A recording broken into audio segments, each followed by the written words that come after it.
જ્યાં કલમ તલવાર કરતાં વધુ શક્તિશાળી બને, જ્યાં સાહિત્ય માત્ર વાંચવામાં નહીં પણ જીવવામાં આવે છે ને મિત્રો, ત્યાં જન્મે છે એક યુગ પુરુષ. તો આજના આ સાંસ્કૃતિક પ્રવૃત્તિ નિમિત્તે શાળાના પ્રાંગણની અંદર ઉપસ્થિત આદરણીય આચાર્યશ્રી, ગુરુજનો તેમજ વાલા વિદ્યાર્થી ભાઈઓ તથા બહેનો સર્વને મારા વંદન. આજે આપણે કોઈ સામાન્ય વ્યક્તિને યાદ કરવા ભેગા થયા નથી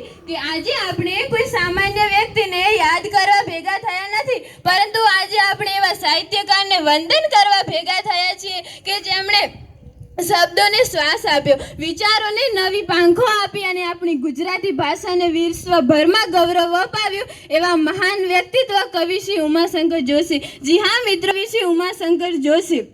મિત્રો, મહાન વ્યક્તિનું વ્યક્તિત્વ તેના વિચારોથી જીવંત બને છે, તેના વર્ષોથી જીવંત બનતું નથી.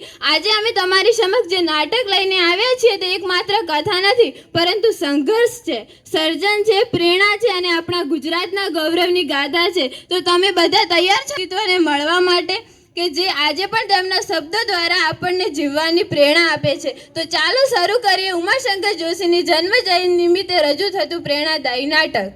દ્રશ્ય નંબર 1.